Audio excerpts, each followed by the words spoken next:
नमस्कार, मैं हूं दीपाली राणा, आप देख रहे हैं अंतिम बाजी और मैं हूं डिम्पी कालरा। तो आज मार्केट्स के अंदर आज एक आपको ट्रेड तो देखने को ऐसा ही मिल रहा है जैसे हमने सुबह प्रेडिक्ट भी किया था कि 9500 तक आप पहुंचेंगे जरूर, लेकिन पार करना मुश्किल है।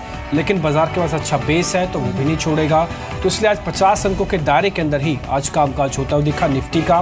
और हम उम्मीद भी करते हैं कि दायरा बना भी रहे ताकि आप अपने सौदों को चुनिए, स्टॉक स्पेसिफिक ट्रेड कीजिए और पैसा बनाइए, क्योंकि इंडेक्स के अंदर अगर वॉलिटिलिटी आ जाएगी तो स्टॉक्स चुनना भी कई बार भारी पड़ जाता है। लेकिन अच्छी बात यह है कि हर रोज के सेशन में एक न एक इंडेक्स और कुछ ऐसे दिग्गज शेयर्स होते हैं जो कि एक सपोर्ट लैंड करते हैं, और वो आज एक बार फिर से काम किया है एफएमसीजी शेयर्स ने, स्पेशली आईटीसी। बिल्कुल, स्पेशली आईटीसी अगर देखें, वैसे भी ब्रिटानिया, मैरिको, ये शेयर्स भी देखेंगे अच्छा ना, ये भी अच्छा मूव दे रहे हैं और ये भारत की अपनी कंजम्पशन स्टोरी को भी पक्का कर रहे हैं। ना केवल कंजम्पशन स्टोरी बल्कि जीएसटी वाले फैक्टर्स को भी कहीं ना कहीं कंक्लूड करने की कोशिश हो रही है, जो ठीक उससे पहले हमको एक्सपेक्टेड था कि एफएमसीजी एक बार री रेट हो सकता है। प्राइजेस में तो हो रहा है, हफ्ते के पहले दिन बाजार में सीमित दायरे का कारोबार है। ये 5 पॉइंट हमने मार्केट के लिए कुल मिला के निकाले हैं, इस पे आप ध्यान रखें।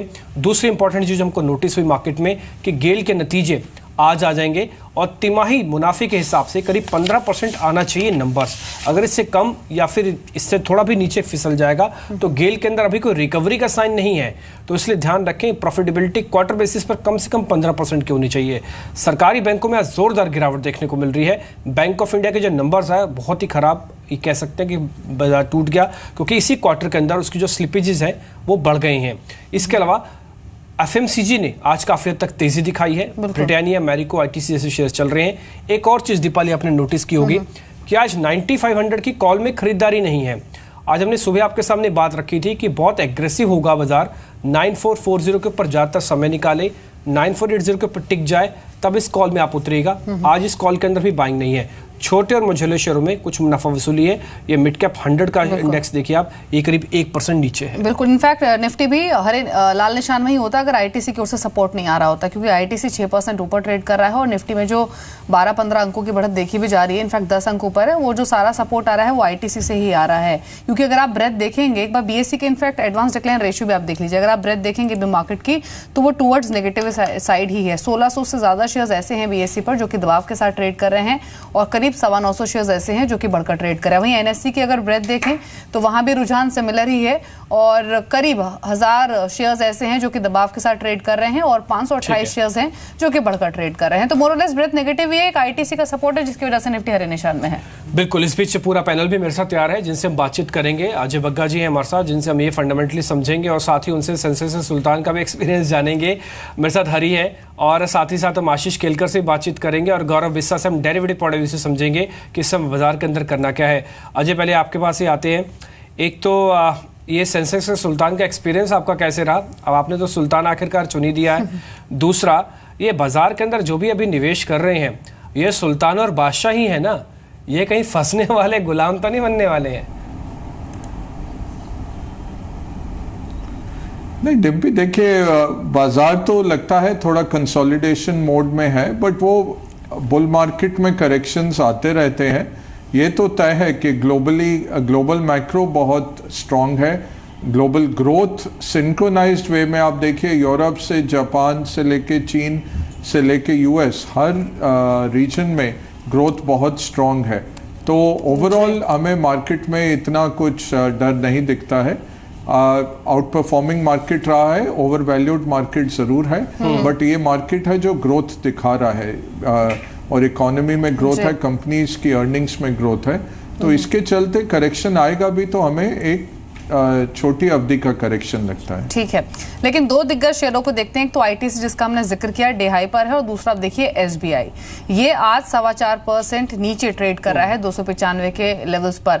रिजल्ट से पहले इसने 300 के लेवल को होल्ड किया था, आज इसने वो लेवल ब्रीच किया है। हर इन दोनों स्टॉक्स पर आप एक कमेंट चाहिए, दोनों दिग्गज, दोनों में पोटेंशियल है मार्केट को ऊपर नीचे ले जाने का और शायद बैलेंस इसीलिए बना हुआ है। एसबीआई नीचे ड्रैग कर रहा है तो आईटीसी सपोर्ट कर रहा है। इन दोनों पर अभी आपका व्यू क्या है?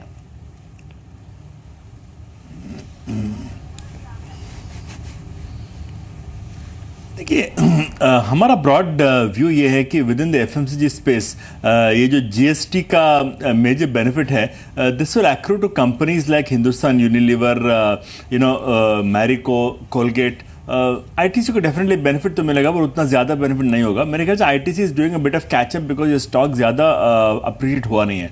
जहां तक SBI का सवाल है, मेरा मानना है कि रिजल्ट्स बेहतरीन थे। I think profits were up by about 120 और 130%। शायद कंसर्न ये है कि इनके सब्सिडरीज का जो मर्जर का एक ओवरहैंग रहेगा, शायद उसकी वजह से स्टॉक थोड़ा डाउन है। हमारा मानना है कि this is a time to probably start buying SBI and probably starting to book profits in ITC। ठीक है, अभी बैंक ऑफ इंडिया भी आप देखिए, बैंक ऑफ इंडिया के अंदर हमको थोड़ा दबाव आते हुए दिखा है। कुछ एक और शेयर्स भी आपके सामने रख रहे हैं सरकारी बैंकों में, जहाँ पे प्रेशर है क्योंकि इसका इंडेक्स करीब 3% नीचे है। और ये अब थोड़ी सी चिंता की बात है कि बैंकिंग स्टॉक्स के अंदर पुल बैक क्यों नहीं मिल रहा है। इसी वजह से बैंक निफ्टी भी आज लाल निशान में है। निफ्टी और बैंक निफ्टी में जो फर्क है वो सिर्फ PSUs इंडेक्स की तरफ से है। ये जो आप देख पा रहे हैं 3.5% की गिरावट, ये PSUs बैंक इंडेक्स, ये एक कोर वजह है जिसकी वजह से बैंक निफ्टी आपको लाल निशान में दिख रहा है। गौरव, क्या करना चाहिए?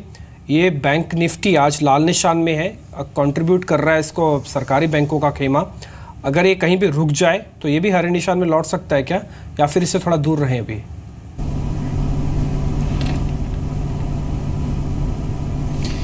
Good afternoon. मैं समझता हूँ थोड़ा इसको अवॉइड करना चाहिए। रीज़न ये है कि 22,650 के आसपास एक सपोर्ट है, वहाँ से हमने एक दो बार उछाल आते हुए देखी गई है। तो अगर फ्रेश शॉट्स करने हैं तो उसके नीचे कीजिए, तब आपका 100 पॉइंट का स्टॉप लॉस होगा, 200-250 पॉइंट के आपके टारगेट्स होंगे। यहाँ से अगर सस्टेन हो जाता है, पॉसिबिलिटी है कल आपको वापस एक बार उछाल देखने मिल जाए बैंक निफ्टी में। ठीक है, इस बीच हमने ना रोल ओवर के आंकड़े भी निकाले हैं। अगर आप रोल ओवर का आंकड़ा देखेंगे ना निफ्टी और बैंक निफ्टी पे, तो भी इंटरेस्टिंग नहीं है। हालांकि आज सोमवार का दिन है, हम बृहस्पतिवार तक जाएंगे फ्यूचर्स को लेके, लेकिन अगर आप निफ्टी का अभी तक का रोल ओवर देखेंगे, लाइव डाटा है रोल ओवर्स का, ये करीब अभी तक सिर्फ 23% का रोल ओवर है। इस तरह से बैंक निफ्टी भी दिखाई है, ये तो कम है। और यहाँ पे जो रोल ओवर हमको मिल रहा है ना, वो पॉजिटिव नहीं मिल रहा है। थोड़ा सा ये प्रॉब्लम भी हमारे साथ है। हालांकि अभी लो रोल ओवर का बेस है, इसलिए जल्दबाजी भी हो सकता है थोड़ा सा कहना, लेकिन अभी तक हमको रोल ओवर के स्टैट से कुछ खास मज़ा नहीं आ रहा। और जो बैंक निफ्टी का रोल ओवर है, ये तो बिल्कुल ही अच्छा नहीं है। आप मई फ्यूचर का कॉन्ट्रैक्ट देखिए, ये लाल निशान में है। जून के अंदर जो बिल्डअप है वो बेहद कमज़ोर है और रोल ओवर का आंकड़ा भी कमज़ोर है। तो इसलिए बैंक निफ्टी पे एक बार वेट एंड वॉच ज़रूर करना चाहिए, एक बार रुकना चाहिए बैंक निफ्टी पे। ये तो कम से कम रोल ओवर के डाटा से समझ में आया। एक बार ना आप साथ ही साथ 9500 की कॉल भी दिखाइए। आज हम आपको इसलिए डाटा दिखा रहे हैं क्योंकि ना एक्सपायरी का वीक है, आपको ये सारी चीज़ें बड़ी इंपॉर्टेंस इनको देनी होगी। 9500 की कॉल के अंदर कुछ नहीं हो रहा, आज उल्टा शॉर्टिंग हुई है। ट्रेडर्स का कन्विक्शन ही नहीं है, वो बाय ही नहीं कर रहे इस कॉल को बाय नहीं कर रहे। इसका मतलब है कोई जल्दबाजी नहीं है, शॉर्ट कवरिंग की जल्दबाजी नहीं है, 9500 के ऊपर आके टिकने की जल्दबाजी नहीं है। अब आप दिखा दीजिए एक बार 9400 की पुट को। 9400 की पुट भी हम इसलिए दिखाना चाहते हैं क्योंकि बाजार में ये चीज भी कह रही है कि जल्दबाजी नहीं है टूटने की भी। बाजार थोड़ा सा लैक लस्टर हुआ पड़ा है, ये थोड़ा फंस गया इस रेंज के अंदर आके। या पुट देखिए 9400 की पुट, यानी कि मंदी भी बिक रही है तो तेजी भी तो बिक रही है बाजार के अंदर। तेजी 9500 की है, मंदी 9400 की है, तो मंदी भी बिक रही है और तेजी भी बिक रही है। बाजार के अंदर रेंज रहेगी, ये बिल्कुल हमको समझ में आ रहा है इन दोनों डाटा को देख के। तो जी, यानी ये स्टैटिस्टिक्स देखते हुए ये लग रहा है कि अगले जो 3 सेशंस होंगे एक्सपायरी से पहले, वो इस तरह के वॉलेटाइल सेशन ही होंगे। इसको बेस बना के कह सकते हैं कि एक रेंज में वॉलेटिलिटी रहेगी, लेकिन मार्केट शायद 95-50 तक भी नहीं पहुंचे तो 93-80 को भी ब्रीच करने की जल्दबाजी नहीं करेगा। और इनफैक्ट ये प्रोजेक्शन सीरीज की शुरुआत में की भी गई थी कि 9500 के आसपास एक्सपायरी हो सकती है, और मौजूदा जो स्टैटिस्टिक्स हैं वो यही इंडिकेट कर रहे हैं। आशीष केलकर भी मौजूद हैं हमारे साथ। आशीष, इनफैक्ट आशीष से कमेंट लेंगे, लेकिन मिस्टर बग्गा, ये आज के अगर हम सेशन के लेगार्ड्स को देखें तो एक और सेगमेंट है जो कि कमजोर है, वो है फार्मा शेयर्स। और फार्मा स्टॉक्स पे इनफैक्ट सुबह हमने बातचीत की भी थी, आज कुछ हाउसेस के रिपोर्ट भी है। क्रेडिट स्विस ने डीरेट किया है पूरे ही फार्मा स्पेस को, जो टारगेट्स हैं उनको ट्रिम किया है सभी स्टॉक्स पर।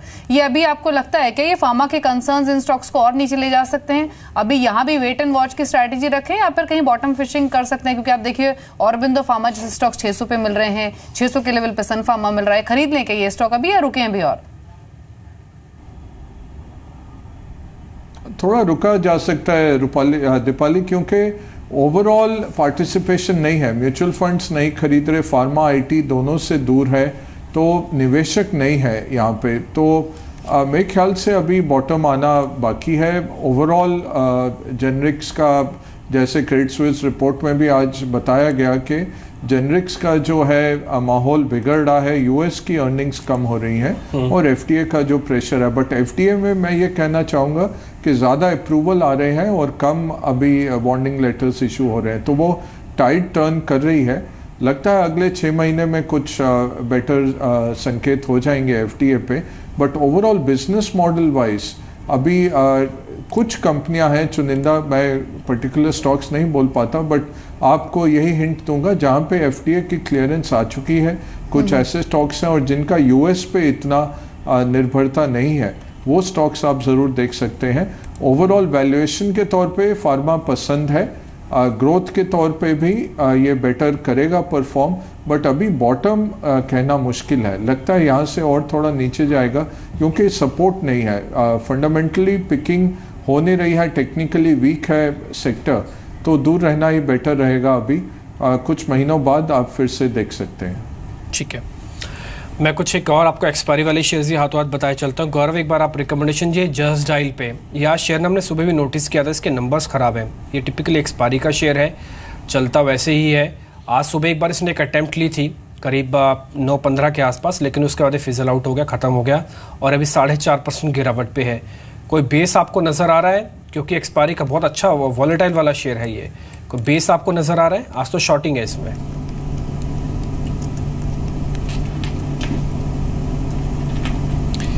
देखिए बेस तो है, यहाँ पे अगर बात की जाए तो तकरीबन 485 का काफ़ी स्ट्रॉन्ग सपोर्ट है, लॉन्ग टर्म सपोर्ट्स के 480-485 जोन के हैं। ये अगर 485 के नीचे का ट्रेड करता है तब हम 450 या 455 तक के लेवल्स की बात कर सकते हैं, तो फिलहाल इसको अवॉइड करना चाहिए शॉर्ट। लेकिन अगर 485 के नीचे का ट्रेड करता है स्पॉट के, तो आप इसको सेल कर सकते हैं 20 से 25 रुपये के लिए। अजय, एक चीज़ आप मेरे को देख के बताइए या फिर अपने एक्सपीरियंस से भी आपको बता सकते हैं बात, ये बैंकिंग स्टॉक्स में आखिरकार हो क्या रहा है? खासकर सरकारी बैंकों में जब भी कोई नोटिफिकेशन आता है ना, तो हमारी उम्मीद जगती है कि सरकार और बैंक्स दोनों मिलके एनपीएस पे बहुत अच्छा काम करेंगे, एनपीएस कम हो जाएंगे। आपको यकीन नहीं होगा, टेलीविजन चैनल तो आधा घंटे के बुलेटिन तक चलाते हैं इस चीज़ को लेकर, लेकिन अभी सरकारी बैंकों को देख के ऐसा लगता है कि हम क्यों एनपीएस की बात बोलते हैं। आप एक शेयर दिखाइए, बैंक ऑफ इंडिया, ये करीब 10% नीचे आ चुका है। ये देखिए आप, 10% की गिरावट है। ऐसा नहीं कि इसके नंबर खराब है, मैं आपके सामने अगर कंपैरिजन फिगर के रखूंगा ना, तो आपको लगेंगे नंबर ठीक है, लेकिन एक ही कंपैरिजन जो इस क्वार्टर के अंदर इसका एनपीएस बढ़ गए, सिर्फ इसी क्वार्टर में इसके जो एनपीएस बढ़ गए, वो ये शेयर इसको तोड़ रहा है। ये एनपीएस की प्रॉब्लम इतनी बड़ी प्रॉब्लम हो गई है क्या सरकारी बैंकों में अभी भी, कि सरकार और बैंक कुछ भी नहीं कर पा रहे हैं? बिल्कुल, प्रॉब्लम तो बड़ी है डिम्पी, ये तो सहमति है। अब इनमें क्या हो रहा था, ईयर ऑन ईयर नंबर्स अच्छे आने की उम्मीद थी और काफ़ी हद तक बड़े सरकारी बैंक्स के numbers year on year better आए, क्योंकि 2016 के लास्ट क्वार्टर में, क्वार्टर 4 में काफ़ी राइट ऑफ्स लिए गए थे। अब ये उम्मीद थी कि एनपीएस का स्लिपेज रुक रहा है और आगे जाके थोड़ा टर्न अराउंड होगा, उसमें डिसअपॉइंटमेंट रही है। और स्पेशली कुछ बैंक्स में तो एनपीएस बहुत तेज़ी से बढ़े और स्ट्रेस्ड एसेट जो हैं, जो एनपीए में काउंट नहीं हो रहे, एनपीए आप ले लीजिए लगभग 6 लाख करोड़ के, और 8 लाख करोड़ और है स्ट्रेस्ड एसेट जो सीडीआर, एसडीआर, S4A ये सब में बैंक्स ने डाले हुए थे। उसमें स्लिपेज लगभग 60% होने की आशंका है और प्रोविजंस है नहीं। मैकेंजी की रिपोर्ट पिछले हफ्ते निकली, जो हम कहते आए हैं 2 सालों से कि अगर आप राइट ऑफ लेंगे तो कोई नेटवर्थ बचेगा नहीं। अब मैकेंजी ने कह दिया तो बाजार ने उसको अब गॉस्पेल ट्रूथ ले लिया। हम तो काफ़ी सालों से ये दे रहे हैं, कोई भी विश्लेषण करें तो ये सामने आ रहा था। तो बात ये है, सरकार को तेज़ी से मूव करना पड़ेगा। ये जो करेक्शन आई है ये है कि अब रिजल्ट्स आ गए और जो सरकार की नीतियां थी वो भी लगभग सामने आ गई हैं, तो बाजार अब इससे हल्का हो रहा है पब्लिक सेक्टर बैंक से। बिल्कुल, और छोटे सरकारी बैंकों में तो इनफैक्ट ये रुझान देखा भी गया है कि जैसे ही नंबर्स आए हैं, नंबर्स थोड़े भी डिसअपॉइंटिंग रहे हैं, तो इसी तरह का क्वांटम ऑफ फॉल हमने देखा है। आपको याद होगा पिछले हफ्ते भी इंडियन ओवरसीज बैंक हो, वहां भी इसी तरह का रिएक्शन आया था जब थोड़ी सी भी एसेट क्वालिटी को लेकर इश्यूज दिखे थे। एसेट क्वालिटी तो आप देखिए 13% के ग्रॉस एनपीएस के साथ आप काम कर रहे हैं। आपके जो पीयर्स हैं यानी कि प्राइवेट बैंक वाले, उनका 0.5% है, कईयों का तो 1-2-3% है, चलो एक्सट्रीम पे चला गया तो 6% है, तब भी आपसे वो आधा ही है। तो 13% ग्रॉस एनपीएस, अब ठीक है, ये बात अजय की बहुत इंपॉर्टेंट है कि आप राइट ऑफ कर दोगे तो आपकी वर्थ क्या रहेगी। आप ठीक है राइट ऑफ कीजिए तो वर्थ भी तो दिखाइए ना आप। इसलिए आप देखिए कोई भी सरकारी बैंक ये चले ज़रूर, ये उम्मीद पे चलते हैं, रियलिटी पे ठुकते हैं। ये सिंपल सा कंसेप्ट हो गया। आप उम्मीद जगाइए, ये सब शेयर्स चलेंगे। दुख होता है जब आप इन शेयर्स को देखते हैं, क्योंकि देश की ज्यादातर जनता इन्हीं बैंक के साथ जुड़ी हुई है। देश के ज्यादातर अकाउंट इन्हीं बैंक पे है। सरकार बैंकिंग रिफॉर्म्स लेके आना चाहती है, लेकिन प्राइसिंग में दिखता नहीं है, मालूम नहीं। ये मैं आपको दिखा सकता हूँ, बैंक ऑफ इंडिया आप चलाने में आपको 3 दिन लग जाएंगे। आप ले आइए इसके अच्छे नंबर, आप 3 दिन में शेयर को 11% नहीं चला सकते, लेकिन तोड़ते समय एक खबर दीजिए एनपीएस की, आप शेयर को 11% तोड़ देंगे। वही रिफ्लेक्शन आज हमने देखा भी है। इनफैक्ट एक बैंकिंग स्टॉक पर गौरव आपका कमेंट चाहिए, वो है कैनरा बैंक। एकाएक अभी भी इसने नीचे आना शुरू किया है और ये उन चुनिंदा बैंकिंग स्टॉक्स में से है जो अब तक टूटा नहीं है।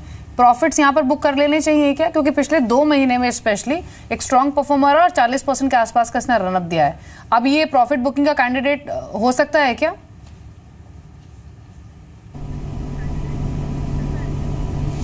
जी बिल्कुल, यहाँ से अभी अगर 360 का लेवल सस्टेन अगर नहीं करता तो ये इसी सीरीज़ में 335-340 के लेवल भी छू सकता है, जो ये काफ़ी massive down side current price है। तो मेरे हिसाब से एक बार इसमें एग्जिट कर देना चाहिए। किसी को अगर फ्रेश व्यू चाहिए तो एक बार 350 का पुट आप लेके जा सकते हैं। और एक बैंकिंग पे बात मैं और बोल दूं, मिस्टर चुकानी कुछ दिन पहले हमारे साथ थे, मनीष चुकानी, वो ये कह रहे थे कि सरकारी बैंक और जो प्राइवेट बैंकों का जो डिफरेंस है ना, वो इस रेशियो में है कि 70% सरकारी बैंक और 30% प्राइवेट बैंक है। ये अगले 3-4 साल में सिनेरियो बदल सकता है। ये प्राइवेट बैंक की जो पार्टिसिपेशन है बाजार के अंदर बढ़ सकती है, इसलिए आप ध्यान रखें। ये बात उनकी बड़ी इंपॉर्टेंट है और ये बात हमको अजय बग्गा से भी समझ में आ रही है कि सरकारी बैंकों से फिलहाल अभी थोड़ा सा रुकना चाहिए। और इनफैक्ट जो आप अभी बात कह भी रहे थे कि इन स्टॉक्स को चलाने में टाइम लगता है, गिरने में नहीं। और एक डेटा मेरे सामने था कि पिछले 1 साल में bank of India, Indian bank, OBC, Canara bank, ये सभी स्टॉक्स 1 साल में 40% चले हैं। मतलब 1 साल का इनको समय लगा 40% चलने में, और टूटने में देखिए सिर्फ एक सेशन काफी था, 10% 11% का फॉल देखा। एनीवेज बैंक में तो वीकनेस बनी हुई है, लेकिन एक और पॉकेट है जो सुबह से कमजोर है, वो है एविएशन शेयर्स। आज ये जमीन पर है। आप देखिए Indigo, jet Airways, spice jet, ये सभी शेयर्स दिन के निचले स्तरों पर ट्रेड कर रहे हैं। थोड़ा सा क्रूड को लेकर तो कंसर्न है ही, क्रूड इंटरनेशनल मार्केट में बढ़ा और ये डर बना हुआ है कि जो ओपेक के सप्लाई कट है वो तो कंटिन्यू हो ही सकता है अपकमिंग ओपेक की बैठक में, और वो डीपन भी हो सकता है। लेकिन हरी, आप पिक करेंगे क्या आज की गिरावट में कोई एविएशन स्टॉक? क्योंकि कुछ रिपोर्ट्स आई हैं हाल ही में जिनका कहना है कि Q1 यानी जो रनिंग क्वार्टर है ये काफी स्ट्रांग रह सकता है अर्निंग ग्रोथ के लिहाज से। ये आज का डिप कहीं यूज करेंगे क्या बाय करने के लिए?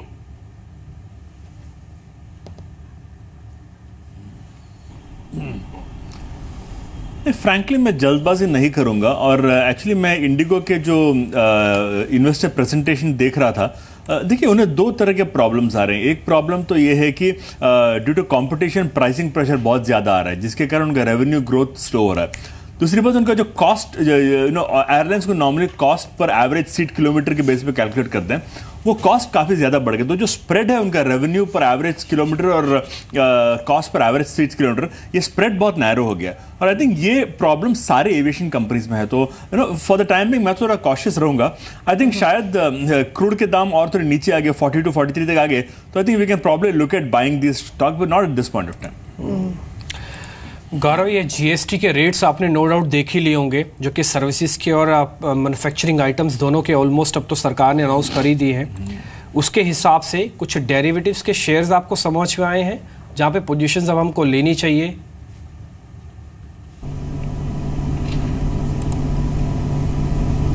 मेरे हिसाब से 1 दिन रुकना चाहिए। एक इसमें ये बात है कि काफ़ी सारे जो शेयर्स हैं वो बहुत वोलेटाइल हो रहे हैं, जिनमें थोड़ी बहुत पॉजिटिव न्यूज़ थी, जैसे फोर्टिस अपोलो हॉस्पिटल जैसी न्यूज़ थी जहाँ पे इतने रेट्स नहीं अप्लाई होंगे, वो भी एक उछाल देने के बाद फिर से उसमें गिरावट देखने मिली है। और आईटीसी जैसे कुछ शेयर, आईटीसी, कोलपाल, ये थोड़ा अच्छे लग रहे हैं, लेकिन आईटीसी काफ़ी भाग चुका है। तो एक कोलपाल है, अगर ये 1020 सस्टेन करता है तो मेरे हिसाब से ये कर सकते हैं। इसमें 2 रीज़न है। एक, काफ़ी अग्रेसिव लॉन्ग पोजीशंस बनी थी, ब्रेकआउट के लेवल्स पे है, पार्टिसिपेट उतना नहीं किया है, तो ये 1040 के लेवल्स पॉसिबल है, 1050 के लेवल्स पॉसिबल है, तो एक ये रहेगा। बाकी एक अगर बीटीसी काइंड ऑफ ट्रेड चाहिए, 1 दिन का चाहिए, तो एक लीवर भी एक अच्छा लग रहा है, जहाँ पे आप थोड़ी संभावना वगैरह बढ़ जाती है कि यहाँ से आपको थोड़ा और मोमेंटम देखने मिल जाए।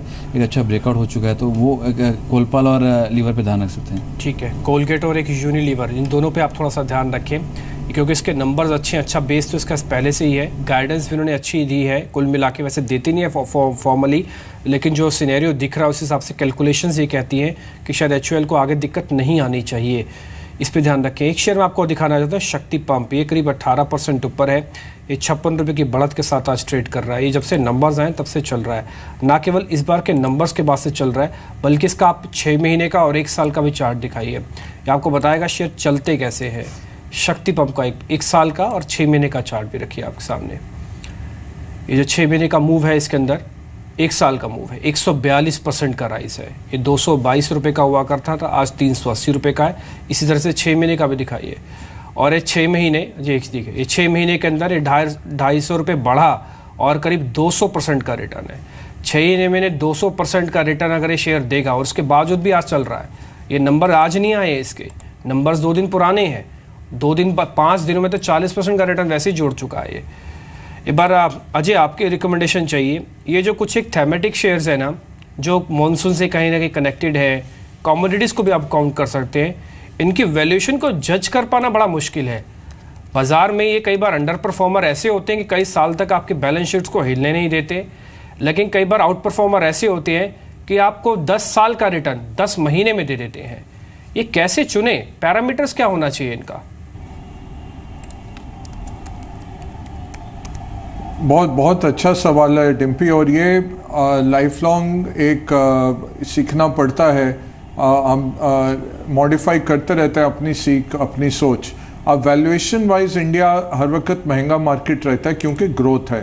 तो इसमें हम क्या लगाते हैं एनालिसिस, हम देखते हैं रिटर्न ऑन कैपिटल क्या है, मैनेजमेंट अच्छी है और कम से कम कैपिटल में अगर ये इंटरनल एक्रूवल से बढ़ते जाते हैं, ग्रोथ कंपनी है और जो भी कैपिटल एम्प्लॉय करते हैं उस पर अच्छा रिटर्न देते हैं, माइनॉरिटी शेयर होल्डर को पैसा लौटाते हैं, पे आउट रेशियो अच्छा है, तो ये कुछ आंकड़े आप और यूज़ कर सकते हैं और तभी इन कंपनीज को और वैल्यूएशन वाइज प्राइस अर्निंग अच्छा मिलता है। आप एफएमसीजी कंपनीज देखिए, नेगेटिव वर्किंग कैपिटल रहती हैं नॉर्मली, तो वो वर्किंग कैपिटल लगाते ही नहीं अपना, बाजार में से ही पैसे की साइकिल से ही वो वर्किंग कैपिटल उनका चल जाता है कि वो उनके जो खरीदने वाले हैं वो ऑन द स्पॉट पैसा देते हैं और उनके वेंडर्स उनको 90 दिन का 180 दिन का क्रेडिट पीरियड देते हैं, नेगेटिव वर्किंग कैपिटल पे चलाते हैं। तो एफएमसीजी देखिए, ड्यूरेबल्स देखिए, एग्री इनपुट कंपनियां काफ़ी ऐसी हैं, तो जहाँ पे लेवरेज नहीं है, रिटर्न ऑन कैपिटल हाई है, management pro minority share holder है, ये कुछ और आप देख सकते हैं एनालिसिस के तौर पे और कंपनियां चुन सकते हैं। जी, 2 पॉकेट्स देखिए जहां पर अच्छा मूव आज के सेशन में देखा जाए तो देखिए पूरे ही यूबी ग्रुप को, यूनाइटेड स्पिरिट्स, यूनाइटेड ब्रीवरीज और मैकडॉल होल्डिंग, तीनों में ही अच्छा रुझान आज देखा जा रहा है, विद वॉल्यूम्स चल रहे हैं। यूनाइटेड स्पिरिट्स करीब 0.8% ऊपर है।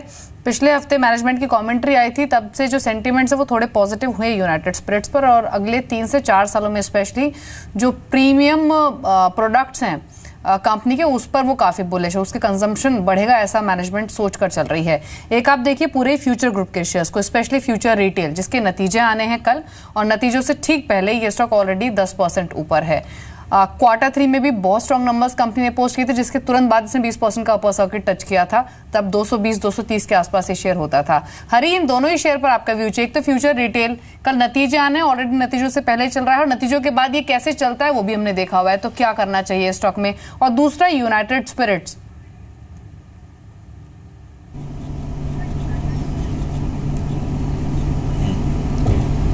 देखिए फ्यूचर रिटेल, इनफैक्ट पूरे रिटेल स्पेस में हमारा एक कंसर्न यही रहा है कि वैल्यूएशंस काफ़ी रिच हो गए हैं और हमने देखा, आई थिंक पिछले 4-5 दिनों में काफ़ी बड़े बड़े mutual funds have sold off their stake in DMart, और मैं मानता हूं कि जिस तरह से वैल्यूएशंस अक्रॉस रिटेल स्ट्रेच हो रहे हैं, धीरे धीरे हमको इंस्टीट्यूशनल इन्वेस्टर्स का सेलिंग देखने को मिलेगा। I think that is a space थोड़ा हमें केयरफुल रहना पड़ेगा।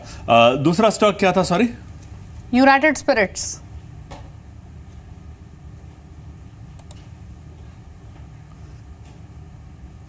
पूरा ग्रुप पे हम लोग पहले से थोड़ा कॉशियस रहे हैं, बहुत वॉलेटाइल। चलिए हरी, आपके पास वापस लौटेंगे, अभी ऑडियो आपका क्लियर नहीं है, लेकिन डिम्पी, यूनाइटेड स्पिरिट्स के अलावा और भी कुछ चुनिंदा लिकर स्टॉक्स चल रहा है। आज वीकेंड नहीं है तब भी ये स्टॉक्स परफॉर्म कर रहे हैं। आप एमपी डिस्टिलरीज को देखिए, वहां भी अच्छा खासा मूव है। यानी इनमें साइक्लिक तो खैर रहता ही है, जिस दिन एक शेयर भी चलता है ना उस दिन सभी शेयर्स के अंदर मूव आ जाता है, और वैसे भी इसके अंदर ये तो था ही कि आप जो F&O के शेयर है उनमें शॉर्ट कवरिंग और जो नॉन F&O शेयर है उनमें कहीं ना कहीं वैल्यूएशन, ये दो चीज़ तो सेगमेंट में थी ही, इसमें तो कोई दो राय नहीं है। और दूसरी रही कि कसर जीएसटी ने क्लियर कर दी है, जीएसटी में जो सेस क्लियर होके आ रहा है, ड्यूटीज़ को लेकर जो स्ट्रक्चर डिफाइन हो रहा है, ये इनकी ये कन्फ्यूजन से क्लैरिटी की तरफ आ रहे हैं।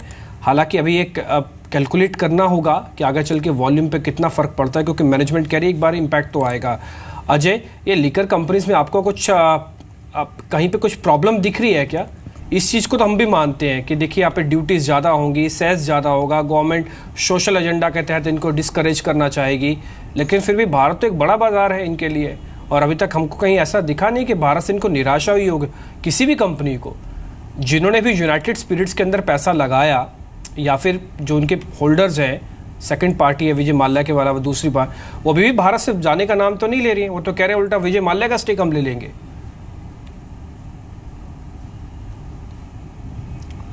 और डिम्पी देखिए तो खपत काफ़ी है और ग्रोथ भी है, बट सबसे बड़ा रिस्क है वो पॉलिटिकल रिस्क है। टैक्स तो ठीक है आता रहेगा और चेंजेस होते रहते हैं ड्यूटी स्ट्रक्चर्स में, नॉर्मली वो पास ऑन कर देते हैं कस्टमर को, और जिनको लत लगी है वो तो पीते ही रहते हैं इनका जो उत्पादन है।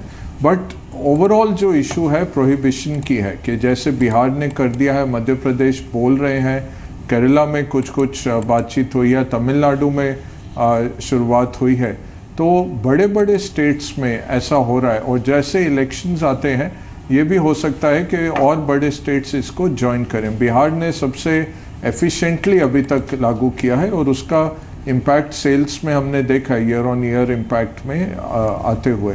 तो ओवरऑल पॉलिटिकल ओवरहैंग जरूर रहता है इस पूरे क्षेत्र के ऊपर। जी गौरव, 2-3 स्टॉक्स पर अपने कमेंट्स दीजिए, इनफैक्ट अपने टारगेट्स दीजिए। पहला तो यूनाइटेड स्पिरिट्स, यहाँ पर आपके टारगेट्स क्या हैं? दूसरा आईटीसी, इस पर भी आपके टारगेट्स हैं, और तीसरा है मदरसन सुमी। तीनों स्टॉक्स पर आपने क्या सलाह दी क्लाइंट्स को? होल्ड रखें तो टारगेट्स क्या हैं?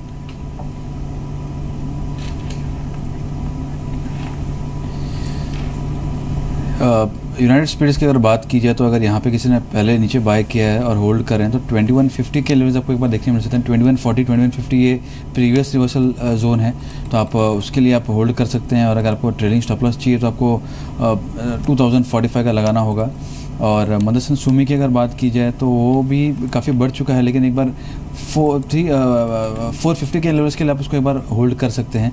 यहाँ पे हमने देखा है कि अग्रेसिव लॉन्ग पोजीशंस बने हैं, थोड़ी बहुत अनवाइंडिंग आज भी देखने मिली है, लेकिन मैक्सिमम जो मुझे लग रहा है 445 450 तक फिजल आउट हो जाएगा। 428 के ट्रेलिंग स्टॉप लॉस आप वो होल्ड कर सकते हैं, फ्रेश रिकमेंडेशन की बात नहीं कर रहा हूँ। सिमिलर फॉर आईटीसी, यहाँ पे अगर किसी को होल्ड करना है 293 294 के स्टॉप लॉस आप होल्ड कर सकते हैं। ऊपर में 320 के लेवल आपको देखने मिल सकते हैं। अगेन फ्रेश रिकमेंडेशन यहाँ पे नहीं लेना है, 295 के करीब अगर आता है तब आप एक बार वापस फ्रेश ले सकते हैं।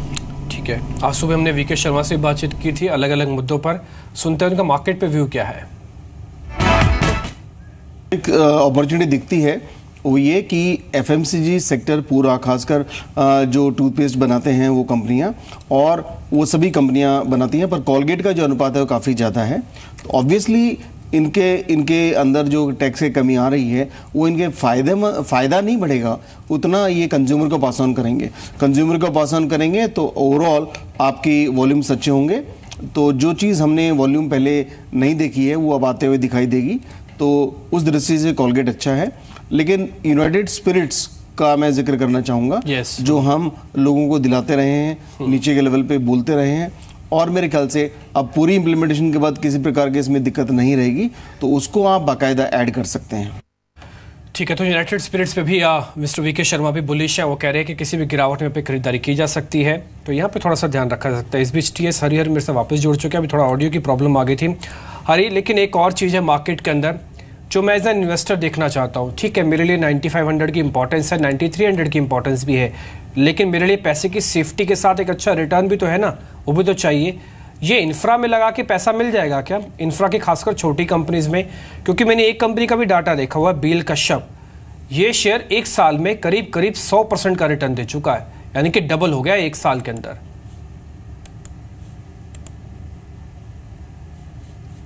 देखिए, पिछले एक साल में ऐसे आपको बहुत सारे छोटे कंपनियां मिलेंगे जिन्होंने अच्छा रिटर्न्स दिया।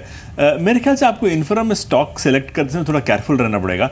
आई वुड स्टिल बिलीव आपको इंफ्रा में सेलेक्ट करना है तो एक आप रोड्स वाले कंपनी सेलेक्ट कीजिए, दूसरी बात ऐसे कंपनी सेलेक्ट कीजिए जिनका डेट या तो कम हो या तो कम हो रहा हो। मिसाल के तौर पे आईआरबी देखिए, अब आईआरबी ने जो इनविट फ्लोट किया, इनविट के जरिए आईआरबी का डेट कम हो जाएगा। तो ऐसे कंपनियों पर ज्यादा ध्यान दे जो एक एस्टैब्लिश ट्रैक रिकॉर्ड है जिसका डेट लो होने वाला है। I think focus on those kind of companies. Ji Gaurav, ये इंफ्रास्पेस की कंपनी है एचसीसी, ये नई सीरीज से एफ&ओ सेगमेंट में भी शामिल हो जाएगा स्टॉक, लेकिन लग कैसा रहा है अभी आपको?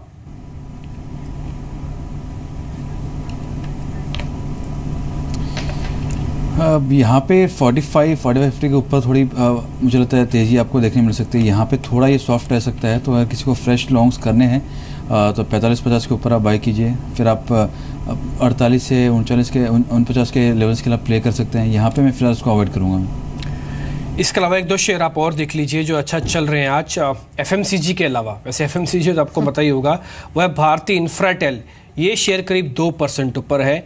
एक कैपिटल गुड्स की कंपनी है थर्मेक्स, जब से इसके नंबर्स आए ना उसके बाद से लगातार ये शेयर चल रहा है, आज भी 2% ऊपर और अभी 1000 के आंकड़े को भी पार कर चुका है।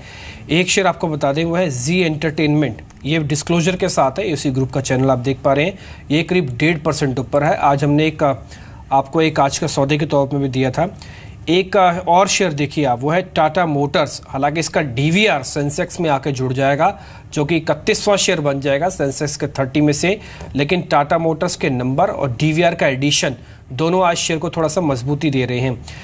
अजय, ये ऑटो कंपनीज को लेकर अभी आपका व्यू क्या है? क्योंकि एक चीज़ तो बिल्कुल तय है, अब जो प्राइस वॉर है ना वो शायद इनके नंबर्स में दिखने लगा है। सभी गाड़ियाँ इनको दाम बढ़ाने पड़ रहे हैं, चाहे मारुति देखिए चाहे टाटा मोटर्स देखिए, अब मार्केट के शेयर का हिस्सा नहीं है बल्कि अब तो बैलेंस शीट को ठीक करने वाले हिस्से पे फाइट कर रहे हैं।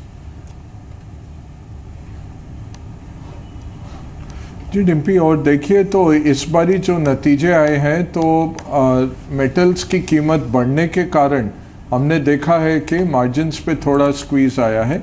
मार्केट लीडर्स फिर भी प्राइसिंग कर पाते हैं, बट हम यही कहेंगे कि इनका जो रेवेन्यू है वो बढ़ेगा, टॉप लाइन बढ़ता जाएगा, मार्जिन थोड़ा कॉन्ट्रैक्ट होगा कंपटीशन के कारण और कमोडिटी प्राइसेस बढ़ने के कारण। लेकिन ऑटो स्टॉक्स की बात हुई तो टाटा मोटर्स को देखिए, सबसे ज्यादा बढ़ने वाला शेयर है ये पूरे ही ऑटो पॉकेट में, और कल नतीजे भी आने हैं। नंबर्स कैसे रह सकते हैं ये समझ लेते हैं। अंचल मौजूद है अपनी पूरी रिसर्च के साथ। बताइए अंचल, क्या एक्सपेक्टेशंस है टाटा मोटर्स से? शुक्रिया दीपाली। एक वीक सेट ऑफ नंबर्स की इस बार उम्मीद की जा रही है टाटा मोटर्स से। एक तरफ हाई बेस का इम्पैक्ट होगा, वही दूसरी ओर जो इनको हेज करना पड़ेगा, करेंसी हेजिंग के लिए जो प्रोविजंस करने पड़ेंगे उसका डेंट लगता हुआ दिखेगा। सबसे पहले रेवेन्यू की बात कर लेते हैं। 1.5% गिरने का अनुमान है। एक तरफ जेएलआर सेल्स अच्छी रही है, करीब 6% बढ़ रही हैं, लेकिन रियलाइजेशन पे थोड़ा डेंट आ रहा है और वही कारण है जो नेट रेवेन्यूज हैं उन पे प्रेशर बनता हुआ दिख रहा है। जहाँ तक रही बात एबिटा मार्जिन्स की, 2-3 फैक्टर्स हैं जो ट्रिगर रहेंगे। सबसे पहला तो ओवरऑल कंपनी को फॉरेक्स घाटा होने का अनुमान है, जिसकी वजह से कहीं ना कहीं कंपनी को करेंसी हेज करनी पड़ेगी, और अनुमान ये लगाया जा रहा है 65 करोड़ पाउंड तक की करेंसी को हेज करने का इम्पैक्ट इस बाई नंबर्स पे आता हुआ दिखेगा। मेटल कॉस्ट राइज हुए उसका वो भी एक बड़ा कारण रहेगा, जिसकी वजह से कंपनी के मार्जिन पे प्रेशर रहेगा। और इसीलिए आप एबिटा मार्जिन को देखें, 14.1% से घट के 10.4% रहने का अनुमान है। ऑलमोस्ट 4% की डिप आ सकती है मार्जिन फ्रंट पे। जहाँ तक रही बात बॉटम लाइन की, एक हाई बेस था पिछले साल इसी क्वार्टर में, उसका इम्पैक्ट साफ दिख रहा है इस बार मुनाफे में। अगर आप रिपोर्टेड पैट कंपेयर करेंगे तो करीब 56-56% गिरावट का अनुमान लगाया जा रहा है। वहीं पिछले साल इस क्वार्टर में करीब 650 करोड़ का वन टाइम गेन हुआ था कंपनी को, उसको एडजस्ट करके देखें तब भी मुनाफा ऑलमोस्ट 50% गिरता हुआ दिखेगा। ठीक है, तो एडजस्टेड मुनाफा हमारे लिए ज़्यादा इंपॉर्टेंट है, वो शायद इस 50% आपको गिरता हुआ नजर आएगा। लेकिन इसी ग्रुप की एक और कंपनी भी है वोल्टास, जो काफ़ी अच्छी चली है अपने डिमांड की वजह से, अपने एसी डिमांड की वजह से, और जीएसटी का बेनिफिशियरी भी बताई जा रही है। हालांकि वाइट गुड्स में एसी सेगमेंट को लेकर कितना कैलकुलेशन अपनी बिठाते हैं टैक्स को लेकर, ये बहुत इंपॉर्टेंट होगा। लेकिन फिर भी ये शायद जो एक जीएसटी का जब दायरा तय हो जाएगा उसके बाद ये अपने प्राइसिंग को एक बार रीएडजस्ट जरूर करेंगे। एक बार नंबर्स अंचल बताएं कैसे आ रहे हैं इसके numbers? Flattish to positive note पे रहते हुए दिख सकेंगे डिम्पी वोल्टास के नंबर्स। आय में महज 0.5% बढ़त का अनुमान है। देखिए प्री समर सीजन बुकिंग्स अच्छी रही हैं, एसी सेल्स अच्छी रही है, लेकिन वहीं दूसरी ओर जो इनका ईएमपीएस कारोबार है, जो स्टेबलाइजर्स और ट्रांसफॉर्मर्स का कारोबार है, वहां पे करीब 15% गिर रही है और वो डेंट करेगी नेट रेवेन्यूज को, इसीलिए सिर्फ आधा % की बढ़त की उम्मीद लगाई जा रही है। एबिटा फ्रंट पे 2-3 ट्रिगर्स हैं। एबिटा करीब 3% बढ़ता हुआ देखिए, 2.5 से 3%, लेकिन हाँ क्योंकि रॉ मटेरियल कॉस्ट बढ़े उसका एक डेंट जरूर आएगा। एबिटा मार्जिन 9.8% से बढ़कर 10% रहने का अनुमान है। 0.2% का इंप्रूवमेंट मार्जिन पे आने की उम्मीद की जा रही है। रिपोर्टेड पैट को कंपेयर करेंगे तो 12% की गिरावट रह सकती है, 176 करोड़ से घट के 155 करोड़ रहने का अनुमान है। लेकिन पिछले साल इस क्वार्टर में करीब 28 करोड़ का वन टाइम गेन हुआ था, उसे एडजस्ट करके देखेंगे तो एडजस्टेड आधार पे मुनाफा 4.5% बढ़ने का अनुमान लगाया जा रहा है। ठीक है, शुक्रिया अंचल आपका दोनों ही कंपनियों की रिजल्ट प्रोजेक्शंस बताने के लिए। हरी, आपने सुनी हमारी in house projections Voltas Tata Motors को लेकर, व्यू क्या है आपका? देखिए टाटा मोटर्स तो बहुत पॉजिटिव है बिकॉज ये स्टॉक अराउंड 585 से 445-450 तक करेक्ट हो चुका है और हमारा मानना है कि ये जो BS3 इन्वेंट्री का एक प्रॉब्लम है उससे डेफिनेटली अगले 2 क्वार्टर में शायद Tata Motors will have to take a hit, but I think that's a kind of hit that Tata Motors can manage. तो टाटा मोटर्स हमको काफ़ी ये लेवल पर अट्रैक्टिव लग रहा है। जहाँ तक वोल्टास का सवाल है, हमारा कंसर्न है कि GST स्ट्रक्चर जो नया वाला स्ट्रक्चर बना है उसमें ये ACs और रेफ्रिजरेटर्स पे जो GST रहेगा that will be higher than the tax that they paying now, तो इसका डेफिनेटली प्रॉफिट पे एक इंपैक्ट पड़ेगा। तो we expect some short term downside as far as Voltas is concerned. इस बीच एक बड़ा सौदा हुआ है करीब 10 लाख शेयरों का इंडिया सीमेंट पर। ये शेयर करीब अभी 4% नीचे भी आ गया है इस सौदे के साथ। ये सौदा 200 के नीचे का था और ये शेयर इस समय दिन के निचले स्तरों पर भी आकर ट्रेड कर रहा है। एक बार गौरव आप चेक कीजिए इंडिया सीमेंट, क्योंकि डेरिवेटिव्स का भी है। ये 200 को बहुत अच्छी तरह से होल्ड किया था, लेकिन ये जो इसका बेस था ना 200 रुपये वाला, ये इस ब्लॉक डील के साथ टूट गया है। अभी क्या करना चाहिए? एक बार शॉर्ट खोल सकते हैं क्या इसमें?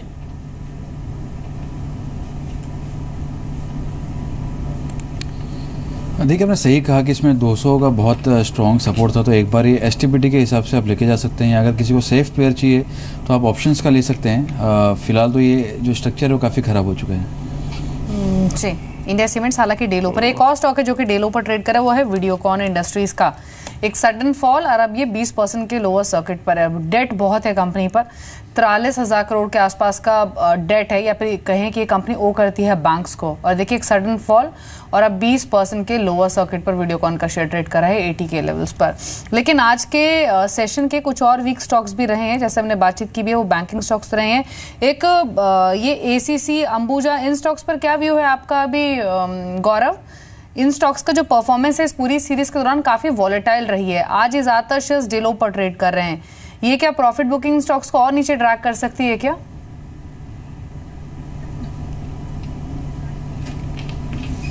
देखिए इसमें जो ट्रेंड है वो वीक नहीं है, पॉजिटिव ही है। तो मेरे हिसाब से इसमें शॉर्ट्स की फिलहाल गुंजाइश कम है।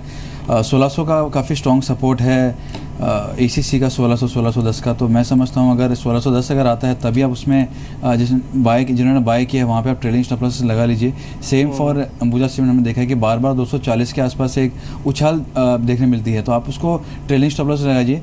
पैनिक में उसको मत बीजिए। कल अगर निफ्टी समझो 2 या 3 दिनों में वापस अगर 9520 9550 आता है तो ये वापस आपको ऊपरी लेवल्स पे देखने मिल जाएंगे, 1680 1700 पे, और 250-52 के आसपास आपको देखने मिल जाएंगे। ठीक है। इस बीच अभी आप ऑप्शन ट्रेड की बात बोल रहे थे ना इंडिया सीमेंट पे, आप मैंने एक पुट निकाली है 190 रुपये स्ट्राइक की।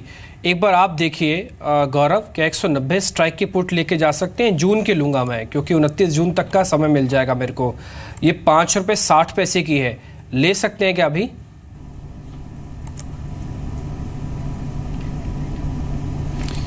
जी ले सकते हैं। यहाँ पे काफ़ी एक मोमेंटम नीचे में काफ़ी आ रहा है। प्रॉब्लम्स भी हुई कि बहुत ज़्यादा इसमें वॉल्यूम्स नहीं है। अगर आप देखेंगे लॉसेस के सबसे तो बहुत ज़्यादा इसमें वॉल्यूम्स नहीं है, बस वही एक दिक्कत है जून सीरीज के लिए। अदरवाइज काफ़ी अच्छा लग रहा है जी। लेकिन सीमेंट स्टॉक्स की बात हो रही है तो एक और व्यू आपको सुनवा देते हैं। निर्मल बैंक के राहुल अरोड़ा का क्या कहना है सीमेंट स्पेस का, और उनकी प्रेफरेंसेस क्या हैं पूरे सेक्टर में, वो जान लेते हैं। We are positive on select names, जैसे जेके सीमेंट पे हमारा आई थिंक 35% अपसाइड है अभी। हमने नंबर्स के बाद उसको अपग्रेड किया है, और हमें साउथ बेस्ड कंपनीज पे ज़्यादा इंटरेस्ट है। Names like Dalmia cement, Ramco cement, Sagar cement. एक और मार्केट का हिस्सा जहां मुझे लगता है कि अर्निंग्स ग्रोथ अच्छी आ सकती है वो है कंज्यूमर ड्यूरेबल्स। इलेक्ट्रिकल्स और discretionary names like V-Guard, Havells, INOX, PVR, Whirlpool, IFB, ये पॉकेट है, मुझे लगता है कि काफ़ी अच्छा हो सकता है। तो आपने सुना राहुल को, वो चुनिंदा इनफैक्ट साउथ बेस्ड जो सीमेंट कंपनीज हैं उन पर बुलिश हैं। जेके सीमेंट का उन्होंने जिक्र किया, ये स्टॉक उनको अच्छा लगता है।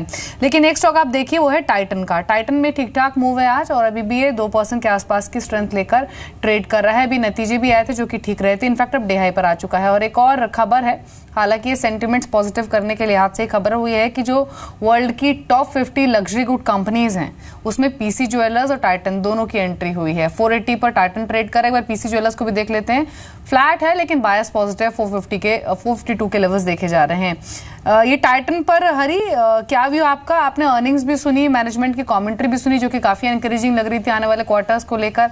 आप बायर रहेंगे इन लेवल्स पर या फिर होल्ड करेंगे या फिर कोई और व्यू है?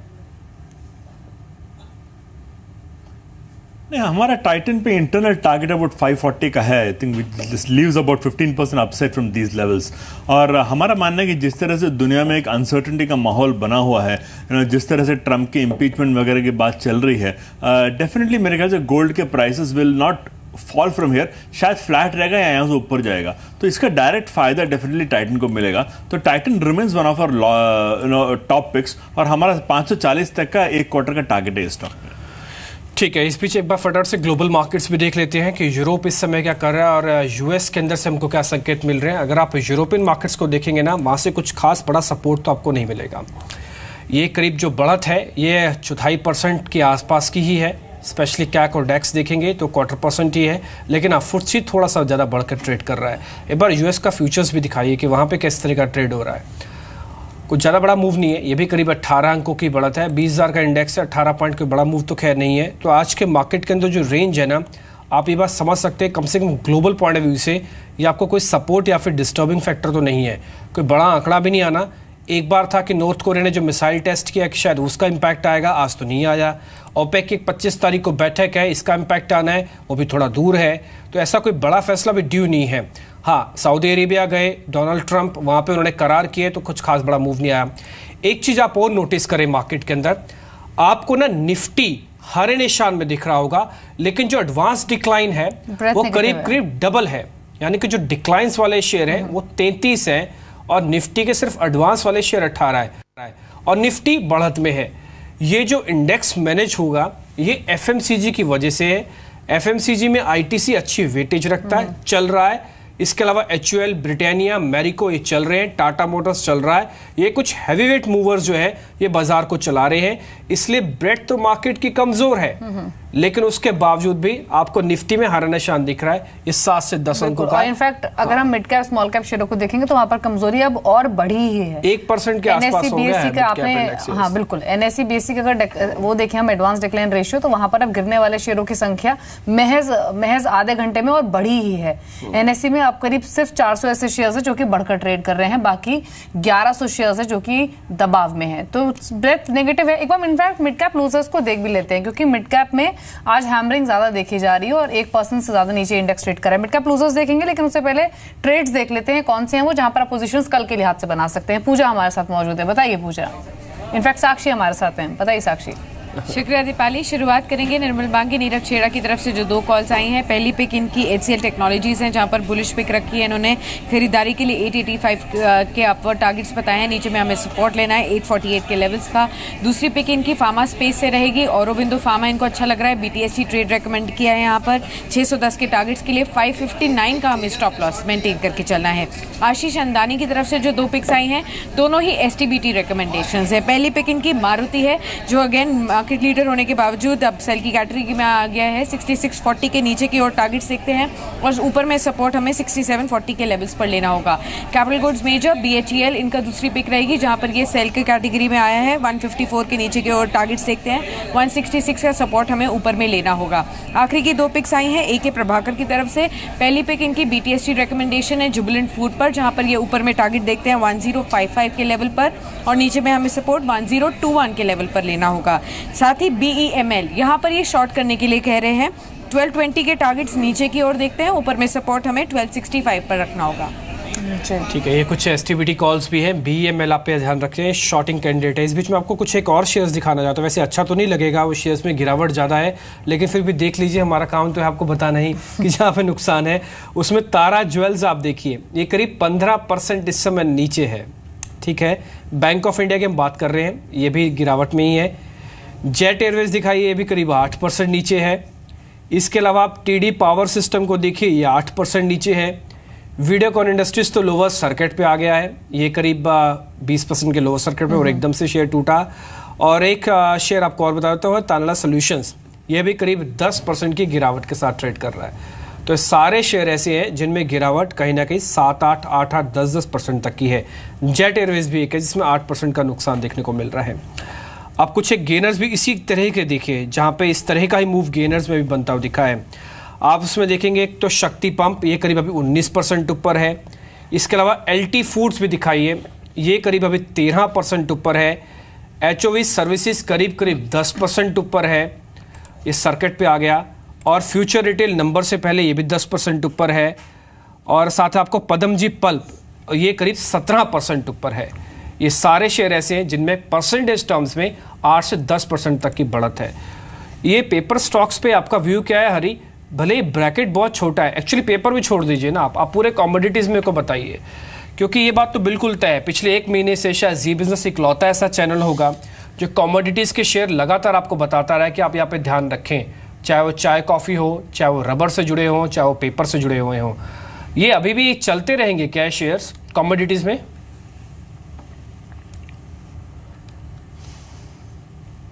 नहीं, ये जो हम ज़्यादातर जिसे कहते हैं एग्रीकल्चरल इनपुट्स की बात कर रहे हैं, मैं मानता हूँ कि ये स्टॉक्स काफ़ी चल चुके हैं और यहाँ से शायद और ज़्यादा अपसेट्स की उम्मीद करना शायद थोड़ा it be to optimistic. Let's talk specifically of paper. Paper में हमने देखा है कि जो सबसे बड़ी कंपनियां हैं जैसे बलारपुर है, they are under tremendous financial stress. So barring TNPL Tamil Nadu paper जो कि अच्छा परफॉर्मेंस दे रहा है, आई थिंक बाकी पेपर कंपनियों से काफ़ी हमको फाइनेंशियल स्ट्रेस देखने को मिल रहा है। तो paper definitely is one space where we would look to be a little cautious at this levels. लेकिन निपी, आज का मार्केट देख के मुझे अमीषा बोरा की बात याद आ रही है, वो पिछले हफ्ते मौजूद थी। वो कह रही थी कि इंडेक्स इन्हीं लेवल्स के आसपास रहने वाला है, लेकिन लिस्ट बना लीजिए क्योंकि स्टॉक्स आपको 20%, 25% नीचे मिल जाएंगे। इंडेक्स यहीं रहेगा, इंडेक्स कहीं नहीं जाएगा, लेकिन स्टॉक्स मिल जाएंगे आपको। और आज के सेशन में जो भी आपने नाम गिनवाए भी 10-15%, 15%, 20% नीचे ये स्टॉक्स ट्रेड कर रहे हैं। इनफैक्ट मिस्टर बग्गा, आपसे ये कमेंट लेना चाहूंगी, हालांकि आप डायरेक्ट शेयर्स के नाम तो नहीं लेते, लेकिन हमारे व्यूअर्स को कुछ इनडायरेक्ट आइडिया दे दीजिए कि इंडेक्स भले यही रहे, लेकिन अगर और डिप मिले तो किन पॉकेट्स को देख सकते हैं पोर्टफोलियो एडिशन के लिहाज से, किन सेगमेंट्स के large cap mid cap stocks को चेस किया जा सकता है ऑन डिप्स? या दीपाली, देखिए बैंक्स ऑलरेडी डाउन है, लग रहा है थोड़ा करेक्शन और आएगा बैंक निफ्टी में, ज़्यादातर PSU बैंक्स के चलते। तो आप प्राइवेट सेक्टर बैंक्स और NBFCs देख सकते हैं, हाउसिंग फाइनेंस कंपनियां। आज NBFC भी नीचे गिरे हैं, अगर और इनमें गिरावट आती है तो ज़रूर खरीदिए। ऑटो पसंद है, स्पेशली 2 व्हीलर। अभी मानसून के बाद आप देखेंगे डिमांड बढ़ती हुई 2 व्हीलर्स की, तो 2 व्हीलर्स अच्छा करना चाहिए। सीमेंट पसंद है, होम इम्प्रूवमेंट कंपनियां जो हैं वो पसंद हैं, केबल कंपनियां हो गई, पेंट्स कंपनियां हो गई, जो भी होम घर बनाने में या घर इम्प्रूव करने में जो सप्लायर्स हैं, ऐसी कंपनियां पसंद है। FMCG, कंज्यूमर ड्यूरेबल्स, ये कुछ सेक्टर्स हैं जो देखे जा सकते हैं। अच्छा, आपने नाम इतने सारे दे दिए, इतना फंड्स भी नहीं होगा, शायद फंड हाउस के पास भी फंड की कमी ना पड़ जाए। इतने सारे आपने सेक्टर नाम दे दीजिए, लेकिन इनमें से भी मैं थोड़ा सा ना और आपको श्रिंक करना चाहता हूँ। इसमें से एक सेगमेंट और मेरे को बता दीजिए, बहुत सारे नाम है, एक बताइए, एक जिसको मेरे को बिल्कुल प्लस करना ही है, ये आपको बिल्कुल अच्छा है, बहुत बुलिश है उस पर। हाउसिंग फाइनेंस कंपनियां, क्योंकि अफोर्डेबल हाउसिंग बहुत तेजी से बढ़ेगा, हाउसिंग फाइनेंस कंपनियां बहुत अच्छा करेंगी, ठीक है, मल्टीपल ईयर्स के लिए। जी, तो हाउसिंग फाइनेंस कंपनी से वैसे भी रियल्टी शेयर्स में जिस तरह का मूव आया, ज्यादा एक्सपर्ट से कहना यह था कि रियल्टी में जो बूम आ भी रहा है ना अफोर्डेबल हाउसिंग सेगमेंट की वजह से, आप रियल्टी छोड़िए, हाउसिंग फाइनेंस कंपनीज खरीद लीजिए। यानी कि प्रोडक्ट नहीं बल्कि प्रोडक्ट को बेचने वाले जो है वो ज्यादा पैसा कमा जाएंगे। और खैर पुरानी है बात कि किसान नहीं कमा पाते, लेकिन जो आड़ती होते हैं वो ज्यादा कमा जाते हैं। तो ये बात है। अच्छा, हुडको पे आप क्या करेंगे हरी? ये लिस्टिंग हो गई, लिस्टिंग के बाद शेयर थोड़ा सा कमजोर भी हो गया। अब शायद जिनको IPO में नहीं मिला होगा अब वैसे मिल रहा है, 70 रुपये में। क्या अभी कुछ ले लें क्या? देखिए, मुझे लगता है कि ये जो एक शॉर्ट टर्म मोमेंटम था वो शायद खत्म हो चुका है, बिकॉज ऑनेस्टली मैंने भी नहीं सोचा कि लिस्टिंग डे में 25-30% का रिटर्न मिलेगा, और बहुत ही एक स्ट्रांग लिस्टिंग था। तो I think definitely some amount of weak hands will go out. मैं मानता हूं कि एक लॉन्ग टर्म नजरिए से, जैसे अजय बग्गा भी कह रहे थे, अफोर्डेबल हाउसिंग एक बहुत बड़ी स्टोरी होने वाली है, और आई थिंक हुडको is very perfectly placed to capitalise in affordable housing segment. तो हमारा मानना है कि यदि आपको अफोर्डेबल हाउसिंग पे कोई प्रॉक्सी खरीदना है तो हुडको शायद एक बहुत अच्छा प्रॉक्सी है। आप एक लॉन्ग टर्म नजरिए से खरीद सकते हैं, पर कम से कम 2 से 3 साल का आप पर्सपेक्टिव रखिए। I think you can make money on this stock. 2 से 3 साल के पर्सपेक्टिव से हुडको को डेफिनेटली खरीदा जा सकता है। गौरव, आप ट्रेड बता दीजिए अब कल के लिए, एक लॉन्ग साइड पर और एक शॉर्ट साइड पर।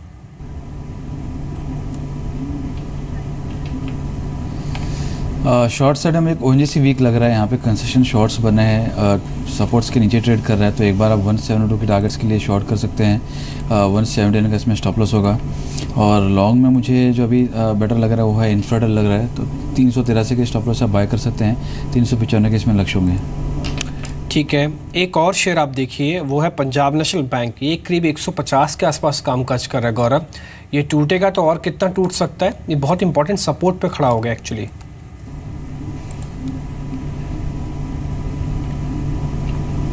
जी, आपने सही कहा कि यहाँ पे एकदम क्रूशियल सपोर्ट है 150 का। अगर ये टूटता है तो एक बार इनिशियली 144 के लेवल्स टेस्ट कर सकते हैं, क्योंकि यहीं से एक बार नतीजों के बाद में 2 क्वार्टर पहले यहाँ पे एक अच्छी खासी बाउंस पे देखने मिली थी, अच्छे खासे लॉन्ग पोजीशन जो वहाँ पे बने थे। तो मैं समझता हूँ 144 उसका एक काफ़ी क्रूशियल सपोर्ट लेवल है। तो यहाँ पे एस्टिमेट तो नहीं कहूँगा मैं, लेकिन कल अगर इंटरडे में आपको अगर 150 के नीचे देखने मिलता है तो आप इंटरडे शॉर्ट्स इसमें क्रिएट कर सकते हैं 145 के लिए। जी, एक बार कैश के स्टॉक्स फिर से देख लेते हैं कि कुछ चेंज हुआ है क्या, या पर कुछ स्टॉक्स हैं कि और जो और पार्टिसिपेट कर रहे हैं। एग्जैक्टली वही शीट है जैसे पहले थी। एलटी फूड्स, शक्ति पंप्स, फ्यूचर रिटेल, ये सभी शेयर्स चल रहे हैं। एक आईटीसी हुआ जो कि अभी भी 6% ऊपर है। वालचंद का इंडस्ट्रीज में भी करीब 5-5.5% का मूव है, 183 के लेवल स्टॉक में भी देखे जा रहे हैं। एक बार कमेंट्स को देख लेते हैं, क्योंकि फ्राइडे के सेशन में ये स्टॉक करीब 10% की कमजोरी के साथ बंद हुआ था। आज भी ये खुला कमजोर था, और अभी अगर देखें इसका रुझान तो डे लो पर ही है, 42 रुपए की वीकनेस देखी जा रही है। हरी, इनफैक्ट मैं आपके कमेंट्स लेना चाहूंगी कमेंट्स पर। आपने नंबर्स देखे और जो मैनेजमेंट की कमेंट्री थी ना, वो भी बहुत कमजोर थी, डोमेस्टिक और इंटरनेशनल दोनों बिजनेसेस को लेकर। इसी वजह से ये स्टॉक 2 दिनों में 15% नीचे आ चुका है। ये अभी राय क्या है आपकी 930 के लेवल पर कमेंट्स पर? मैं थोड़ा कॉशियस रहने की सलाह दूंगा, बिकॉज आप पिछले 2-3 महीनों के आईआईपी नंबर्स देखोगे तो एक बात तो बहुत साफ जाहिर है कि इनका जो जो यूजर इंडस्ट्री बेसिस पे कैपिटल गुड्स का जो पिकअप है वो बिल्कुल भी नहीं हो रहा है। तो I think that is not a great news, अभी भी नेगेटिव है। तो कमिंस जो कि कैपिटल गुड्स कंपनी है, डेफिनेटली आई थिंक उसमें काफी फर्क पड़ेगा। और ये जो नंबर्स आए हैं disappointing numbers, I think it's very clear indication that capital cycle पे एक रिवाइवल नहीं दिख रहा है। तो मैं तो कहूंगा कि कॉशियस रहो, stay out of the stock for the time being. जब हमको संकेत मिलेंगे कि साइकिल रिवाइव हो रहा है, you can get into the stock at that point of time. ठीक है अजय, जीएसटी के बेनिफिशियरी वाले जो सेगमेंट है उसमें से कोई एक सेगमेंट में को बताइए जहाँ पे पोजीशंस अभी भी ली जा सकती हो, या फिर आपको लगता है स्टीम बहुत है? क्योंकि सर्विसेज के नंबर भी आ गए हैं और 1200 प्लस प्रोडक्ट्स के नंबर भी आ चुके हैं, जिस पर सरकार टैक्सेशन अब कुछ कर रही है। ओवरऑल देखिए तो डिम्पी, जो भी ऐसे सेक्टर्स हैं जहां अनऑर्गेनाइज प्लेयर्स स्ट्रॉन्गर थे या ज़्यादा मात्रा में थे, ऑर्गेनाइज प्लेयर्स को बहुत बेनिफिट है। एफएमसीजी को अगर आप देखें, अपार्ट फ्रॉम जो उनको बेनिफिट है प्रोडक्टिविटी का, दूसरी बात है उनको इनपुट टैक्स क्रेडिट जो मिलेगा, काफी हद तक वो ऐसी जगहों से बनवाते थे या खरीदते थे जो टैक्स पेयर नहीं थे। अब वो सब जब टैक्स पे करेंगे और ये कैस्केडिंग इनको बेनिफिट मिलेगा, मार्जिन्स बढ़ने वाले हैं, या ये पास ऑन करेंगे कस्टमर्स को, जिसके चलते वॉल्यूम बढ़ेंगे। तो एफएमसीजी आप खरीद सकते हैं, एफएमसीजी बाय कर सकते हैं। और 2 दिनों में एफएमसीजी में अच्छा रुझान देखा भी गया है। आईटीसी मैरिको अभी भी अच्छी बढ़त दिखा रहे हैं। एक फार्मा में एक स्टॉक देखिए जो बाकी स्टॉक से एक डाइवर्जेंट मूव दे रहा है, वो है ग्लेनमार्क फार्मा का, 0.25% ऊपर है। हालांकि ये स्टॉक ऑलरेडी हमने देखा था कि अर्निंग्स के बाद काफी इसकी पिटाई हुई, तो इस तरह की रिकवरी तो बनती भी है। 10 रुपए ऊपर है, जब सब चल रहे थे तभी नीचे था, और जब आज सब नीचे है तो ये चल रहा है। इसकी दवा है कि जीटिया वो आनी थी। ये 900 रुपए का था जब इसके नंबर्स आने थे, अब नंबर्स आए, ठीक है, जीटीआई दवा का नहीं जो मिला, अब ये शेयर आपको 650 में मिल रहा है। और यार ये 2% इस तरह के मार्केट में भी आपको दिख जाए तो हैरानी नहीं होगी। एक और बताऊं, इसका एक और भाई भी है, वो है सन फार्मा, वो भी सेम रेट है। आप दिखाइए जरा सन फार्मा का भी रेट 640। टेरो के नंबर्स भी आने आज अगर घटा दिया जाए ना ये 2% 12 रुपए का, तो आप देखेंगे 660 दोनों मैच कर गया। किसी जमाने में दोनों डिफरेंस हुआ करता था, ग्लेनमार्क प्रीमियम सेगमेंट में आ जाता था और सन फार्मा बेचारा थोड़ा सा दबा रहता था। लेकिन अब क्योंकि नंबर्स ने दोनों को इतना परेशान कर रखा है कि दोनों उभर ही नहीं पा रहे हैं। ये यूएसएफडीए की प्रॉब्लम्स नहीं है, ये जो ग्लेनमार्क टूटा है यूएसएफडीए से नहीं टूटा, ये सिर्फ अपने नंबर्स की वजह से टूटा है। और खासकर इसकी जो दवा थी जीटिया, उससे जितना उम्मीद थी उससे कम आए। पनिशमेंट एक्सट्रीम इसको मिली है, 25-30% शेयर तोड़ दिया। ग्रोथ आई थी नंबर्स में, 25% ग्रो किया है नंबर्स, लेकिन सिर्फ एक दवा कैसे खराब कर देता है, इसका क्लियर एग्जांपल। और आपने 2 नाम लिए तो एक ल्यूपिन को भी ऐड कर लीजिए। नंबर्स ल्यूपिन के भी ड्यू है, लेकिन ग्लूमेट्जा उसको लेकर कंसर्न्स वहां भी है कि जो एक्सक्लूसिविटी पीरियड होने के बावजूद भी उतनी सेल्स कंपनी नहीं पोस्ट कर पाएगी। वो देखिए 4.5% नीचे ट्रेड। और आज एक अस्थमा की दवा को इंडिया रेगुलेटर ने मंजूरी दी, उसके बावजूद शेयर 4% नीचे है। आप देखिए 4% नीचे, यही अगर यूएसएफडी की मंजूरी है तो शायद थोड़ा बहुत रिलीफ मिलता। इंडिया रेगुलेटर ने मंजूरी दी लेकिन कोई रिलीफ नहीं, इंट्राडे लो पे बंद है। ये फार्मा को लेकर ये बात तो बिल्कुल तय है, अजय ने बात बिल्कुल सही बोली है कि यहाँ पे इंटरेस्ट ही नहीं है, फंड्स वाले देख ही नहीं रहे, उनको मतलब ही नहीं है कि फार्मा के अंदर हो क्या रहा है। अगर देख रहे होते तो शायद उनको कई वैल्यू बाय दिख जाते, उनको 650 में सन फार्मा दिख जाता, उनको एक रिजल्ट टूटने के बाद 25% नीचे ग्लेनमार्क दिख जाता, लेकिन देख ही नहीं रहे। अजय देखेंगे भी या नहीं देखेंगे इसको, ये बीमार ही रहेंगे। नहीं, ओवरऑल डिम्पी बात है बिजनेस मॉडल की कि जैसे आप अभी कह रहे थे कि जेनरिक्स में इतनी अर्निंग्स फ्लो नहीं आ रही है जितनी की उम्मीद थी कि इतने मॉलिक्यूल जाएंगे, इतनी दवाएं ऑफ पेटेंट जाएंगी और करोड़ों का बिजनेस हमारी कंपनियों को आएगा। वो बिजनेस तो आ रहा है विश्व भर में, बट उतना अर्निंग्स नहीं हो रहा है, ना उतना वॉल्यूम हो रहा है। तो चाहे ऑफ पेटेंट ड्रग्स जा रही हैं, तो जब तक ये बिजनेस मॉडल नहीं संभलेगा या फिर डाइवर्सिफाई करें और जोग्राफीज में या वैल्यू चेन में ऊपर जाएं, ये ज़रूर करना पड़ेगा हमारी फार्मा कंपनीज को, तभी हम देखेंगे फिर से इंटरेस्ट आते हुए, या फिर वैल्यूएशंस और नीचे आए। वैल्यूएशंस काफ़ी गिर गई हैं, 14-15 टाइम्स प्राइस अर्निंग पे अब मिल रहे हैं शेयर्स। तो मैं तो कहूँगा हिस्टोरिकली वैल्यूएशंस अच्छे हैं, बट ग्रोथ पे सवालिया निशान है। तो आप ग्रोथ के लिए पे कर रहे थे, जब तक ग्रोथ की विजिबिलिटी ना आए कोई फंड मैनेजर नहीं इनमें रुचि दिखाएगा। जी गौरव, क्विकली 3 फार्मा स्टॉक्स की हमने बात की, अब 2 पे अपने कमेंट दीजिए। एक तो ल्यूपिन पर और दूसरा ग्लेनमार्क पर। अगेन एक डे हाई पर और एक डे लो पर है, क्या करें?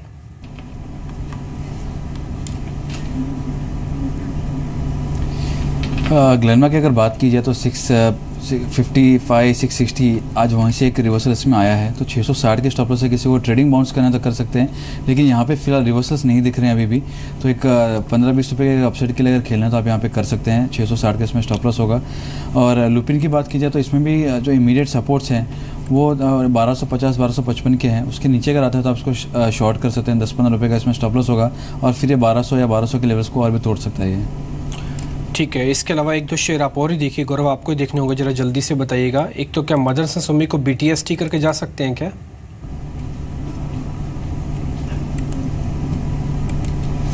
मेरे हिसाब से उसको अवॉइड करना चाहिए, यहाँ पे BTST ट्रेड नहीं बनते हैं। ठीक है, डाबर जा सकता है क्या? 288 पे 77 पे चल रहा है, 277 पे।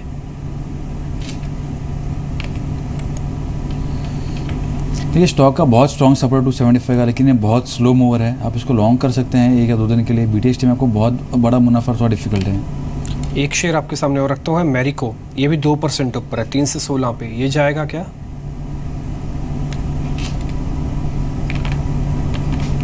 जी ये आप कर सकते हैं, ये काफ़ी अच्छा लग रहा है। 314 के स्टॉप लॉस से आप बाय कर सकते हैं।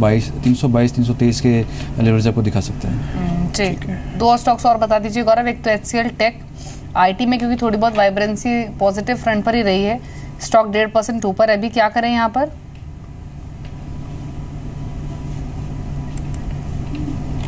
ये एक रेंज में ही ट्रेड कर रहा है, तो अगर 870 जब तक ये पार नहीं करता है, मुझे नहीं लगता इसमें कुछ बड़ा एक्शंस में आने वाला है।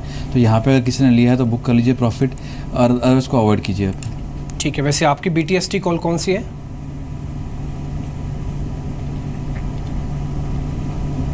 जैसे मैंने आपसे पहले कहा कि इंफ्राटेल काफ़ी अच्छा लग रहा है, यहाँ पे आप बाय करके चल सकते हैं। 395 के लेवल्स आपको यहाँ पे देखने मिल सकते हैं। दूसरा आइडिया है 87 काफ़ी स्ट्रॉन्ग सपोर्ट उभरते हुए आ रहा है, तो आइडिया आप ले सकते हैं। 90 रुपये का इसमें लक्ष्य होगा और 87 रुपीज़ का इसमें स्टॉप लॉस होगा। ठीक है, बाजार बंद होने में अब 2 मिनट का समय रह गया, फटाफट से देख लेते हैं आज मार्केट के अंदर हुआ क्या है। आज एक चीज़ तो बिल्कुल साफ और नीट एंड क्लीन आपको दिख रही होगी, वो ये है कि जिन्होंने सुबह गेन किया था वो अपने गेन को एक्सटेंड कर गए, और जिन्होंने सुबह लूज़ किया वो अपने सभी जितने भी प्रॉफिट्स उन्हें थोड़े बहुत गंवाए होंगे वो सब और एक्सटेंडेड हो गए हैं। आपके सामने सारे शेयर्स हैं जिनमें आज अच्छा मूव मिला। मॉडर्न डेयरी पे आज फिर से 20% का सर्किट लग गया, ये करीब 14-15% पहले ऊपर था, तो 2 दिन के अंदर 35% ये चला शेयर। ये टुडेज ट्रेड के तौर पर हमने दिया था, उस समय इसकी कीमत 17-18 रुपये हुआ करती, आज 22 रुपये का हो चुका है। शक्ति पंप्स पे भी आज करीब 20% का सर्किट लगा। LT फूड्स 13% ऊपर। BL कश्यप जिसके हम बात बोल रहे थे कि करीब इसने 1 साल में 80% तक का रिटर्न दिया, वो आज फिर से 8% जोड़ गया अपने रिटर्न्स में। HOV सर्विसेज अच्छा चला, ये भी करीब 9% यानी कि 10% के आसपास का इस सर्किट पे ये भी लॉक करके जा रहा है। इसके अलावा फ्यूचर रिटेल, कल इसके नंबर, उससे पहले ये भी आज करीब 9% ऊपर है। ब्लिस GVS 6% ऊपर। MAP इंफ्रा के अंदर करीब 6% तक का मूव आते हुए दिखा। चलिए आज के हीरो ही साबित हुए हैं। इसके अलावा कुछ एक और शेयर्स हैं जिनमें आज थोड़ा दबाव देखने को मिला, उसमें आज सरकारी बैंकों को आप भूल ही जाइए, इन्होंने तो बड़ा मूड खराब किया। आज जैसे ही बैंक ऑफ इंडिया के नंबर्स आए, ऐसा लग गया सेल ही लग गई है, जैसे सरकारी बैंकों में होड़ सी लग गई थी कि कौन कितना टूटता है। कॉर्पोरेशन बैंक 6% नीचे, यूनियन बैंक करीब 3% नीचे। ऐसा नहीं कि इनके नंबर्स खराब आए थे, कॉर्पोरेशन बैंक के इतने नंबर खराब नहीं थे, लेकिन ये शेयर क्लियर कट मुनाफा वसूली की चपेट में आ गया। आज वेंकीस के जो नंबर आए 5% के अपने सर्किट को लॉक कर गया, क्योंकि इसका मुनाफा ऑलमोस्ट डबल हुआ है और इसकी इनकम भी बड़ी है। पिनकॉन स्पिरिट्स के अंदर भी आज 3-3.5% की अच्छी तेजी आती हुई दिखी। आज पूरे पैक, लीकर पैक ने अच्छा नंबर्स दिखाया, आज काफ़ी अच्छा चला, लेकिन फार्मा की तबीयत अभी भी खराब है। एक और चीज़ आप नोटिस कीजिए, आज फोर्टिस हेल्थ केयर ये 200 के नीचे पहुंच गया है। हालांकि सुबह खबर ये आई थी कि एक IHH जो बड़ी कंपनी है, जो इंटीग्रेटेड कंपनी हेल्थ की मॉरिशस की है, वो इसके फ्रंट रनर कंपनी बनी है जिसमें हिस्सेदारी खरीद सकते हैं, लेकिन बाजार अभी शायद डील जब तक कंक्लूड नहीं होती है इस पर नहीं उतरना चाहेगा। ITC, मैरिको, HUL ये 3 FMCG के ऐसे हीरो थे जिन्होंने आज बाजार की काफ़ी हेल्प की, और आज पूरा क्रेडिट FMCG को दिया जा सकता है। ये जो 11 अंक हैं, ये माइनस में करीब 25 अंक हो सकता था अगर आज FMCG नहीं होता, क्योंकि FMCG के अलावा आज बाजार में कुछ चल ही नहीं रहा था। इक्का दुक्का IT कंपनीज अगर आप छोड़ दें तो ज़्यादातर इसके अंदर या तो मुनाफा वसूली थी, या फिर जो थे भी वो लॉसेस ही थे और वो ज़्यादा गंभीर थे। इस बीच आप मिड कैप और स्मॉल कैप इंडाइसिस को भी देखिए, ये करीब 1.5% के आसपास आज टूट के बंद हुए हैं। सेंसेक्स और निफ्टी किसी तरह से, क्योंकि बेसिक इंडेक्स है, ये अपने आप में मैनेज कर गए, और यहाँ पे सेक्टोरियल इम्पैक्ट जो है वो ज़्यादा हावी रहा बनस्पत काउंटर इम्पैक्ट के। तो काउंटर इम्पैक्ट अगर आप देख रहे हैं तो आज बाजार के अंदर नुकसान की स्थिति ज़्यादा दिख रही है, आज बढ़त की स्थिति कम ही दिखी है। बिल्कुल, एक बात है इंडेक्स FMCG जो कि स्ट्रॉन्ग कंट्रीब्यूटर रहा, और निफ्टी FMCG इंडेक्स 3.5% के गेंस के साथ बंद हुआ। जैसे डिम्पी ने कहा भी एकमात्र ऐसा इंडेक्स जिसने कंट्रीब्यूट किया। मिस्टर बग्गा, क्या कमेंट्स हैं आपके इस क्लोजिंग पर? ओवरऑल दीपाली मार्केट थोड़ा सा वीक लग रहा है, बट हम यही कहेंगे कि अभी भी ये कंसोलिडेटिंग मार्केट ही लग रहा है। काफ़ी तेज़ी से भागा है पहले 4 महीनों में इस साल के, और अभी एक दम ले रहा है मार्केट, तो घबराहट की बात नहीं है, बट डेफिनेटली मार्केट थोड़ा अभी वीक रहेगा, यही लग रहा है। ठीक है हरी, वैसे आप शॉर्ट टर्म व्यू तो देंगे नहीं, लेकिन क्योंकि एक्सपायरी सामने है और इस बार की एक्सपायरी ना बहुत इंपॉर्टेंट भी है, मैं मान के चलो 25 तारीख तक बाजार ऐसा ही होगा। 9500 के ऊपर जाने में मुश्किल होगी और 9400 हम तोड़ेंगे नहीं।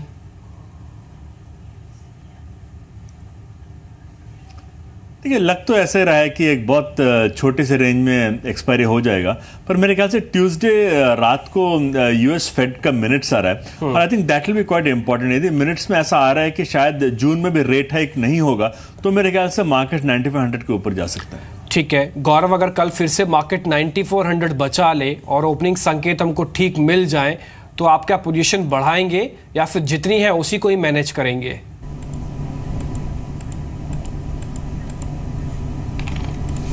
जो है उसी को मैनेज करेंगे। हमने देखा गया कि 2 बार एक उछाल आई है, दोनों बार सोल्ड इनटू हुआ है रैली जो है, तो फिलहाल नीचे कराता है और नीचे डिप्स में बाय करूंगा, या फिर 9500 अगर होल्ड कर लेता है तब वहाँ पे एक ऑप्शन के हिसाब से ब्रेकआउट आपको देखने मिल जाएगा, तब आप सेफ साइड में बाय कर सकते हैं। जी चलिए, शुक्रिया गौरव, हरी आप दोनों का, साथ ही मिस्टर बग्गा आपका भी शामिल होने के लिए शो में और अपने व्यूज मार्केट